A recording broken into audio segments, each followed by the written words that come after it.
అందరికీ praise the lord. ఈరోజు మనము యెహోషువ గ్రంథము 11వ అధ్యాయాన్ని ధ్యానం చేసుకుందామండి. దయచేసి అందరూ కూడా వాక్యాన్ని చివరి వరకు వినండి. అలాగే వాక్యాన్ని చదవడం రాని వారికి వీడియోని షేర్ చేయండి.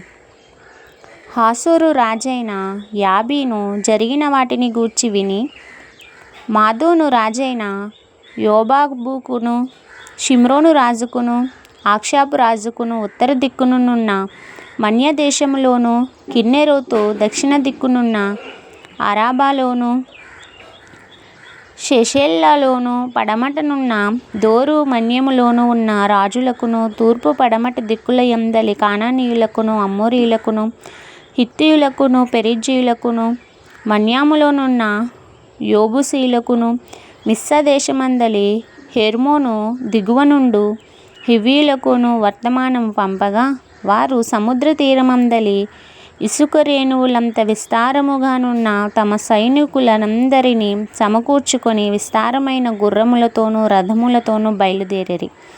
ఆ రాజులందరూ కూడుకొని ఇశ్రాయేలీయులతో యుద్ధము చేయుటకు మేరేము నీళ్ల యొద్దకు వచ్చి దిగగా యెహోవా వారికి భయపడకుము, రేవు ఈ వేళకు ఇశ్రాయేలీయుల చేత సంహరింపబడిన వారినిగాను నేను రేపు ఈ వేళకు ఇశ్రాయేలీయుల చేత సంహరింపబడిన వారినిగాను నేను వారి అందరినీ అప్పగించెదను.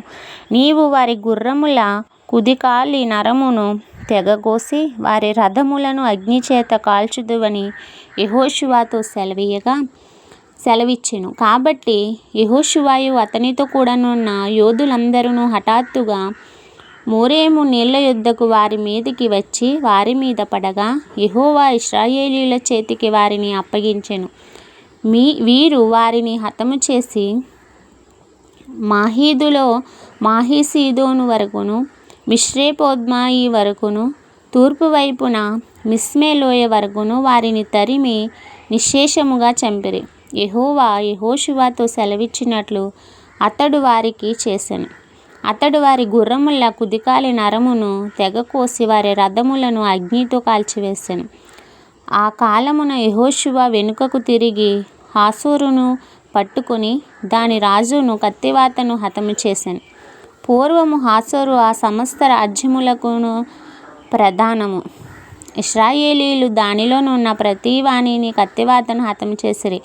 ఎవరును తప్పించుకొనకుండా యెహోషువ వారి అందరినీ నిర్మూలం చేసెను. అతడు హాసోరును అగ్నితో కాల్చివేసెను. యెహోషువ ఆ రాజులందరినీ హతము చేసి వారి పట్టణములను పట్టుకొని కొల్లబెట్టెను. యెహోవా సేవకుడైన మోషే ఆజ్ఞాపించినట్లు అతడు వారిని నిర్మూలము చేసెను. అయితే యెహోషువ హాసోరును కాల్చివేసెనే గాని మెట్టల మీద కట్టబడి ఉన్న పట్టణములను ఇశ్రాయేలీయులు కాల్చివేయలేదు. ఆ పట్టణముల సంబంధమైన కొల్ల సొమ్మును పశువులను ఇశ్రాయేలీయులు దోచుకొనిరి. నరులలో ఒకనిని విడువకుండా అందరిని నశింపచేయు వరకు కత్తివాతను హతము చేయుచు వచ్చిరి. యెహోవా తన సేవకుడైన మోషేకు ఆజ్ఞాపించినట్లు మోషే యెహోషువకు ఆజ్ఞాపించెను. యెహోషువ అలాగే చేసెను. యెహోవా మోషేకు ఆజ్ఞాపించిన వాటన్నిటిలోనొకటియూ అతడు చెయ్యక విడవలేదు. యెహోషువ శేయీరును పోవు హాలాకు కొండ మొదలుకొని లెబానోను లోయలో హెర్మోను కొండ దిగువనున్న బయల్గాదు వరకు ఆ దేశమంతటిని అనగా మన్యాములో దక్షిణ దేశం అంతటిని గోషేను దేశం అంతటిని షెషెల్లా ప్రదేశమును మైదానమును ఇశ్రాయేలు కొండలను వాటి లోయలను వాటి రాజులందరినీ పట్టుకొని వారిని కొట్టి చంపెను. బహుదినములు యెహోషువ ఆ రాజులందరితో యుద్ధం చేసెను. గిబియోను నివాసులైన హివ్వీయులు గాక ఇశ్రాయేలీయులతో సంధి చేసిన పట్టణము మరి ఏదియూ లేదు. ఆ పట్టణములన్నింటినీ వారు యుద్ధములో పట్టుకొనిరి. వారిని నిర్మూలము చేయుడని యెహోవా మోషేకు ఆజ్ఞాపించినట్లు ఇశ్రాయేలీయులు కనికరింపక వారిని నాశనం చేయు నిమిత్తము వారు ఇశ్రాయేలీయులతో యుద్ధము చేయుటకు వచ్చినట్లు యెహోవా వారి హృదయములను కఠినపరిచి ఉండెను. ఆ కాలమున యెహోషువ వచ్చి మన్యదేశములోను అనగా హెబ్రోనులోను దెబీరులోను అనాబులోను యోధా మన్యములన్నింటిలోను ఇశ్రాయేలీయుల మన్య ప్రదేశములన్నింటిలోనూ ఉన్న అనాకీయులను నాశనం చేసెను.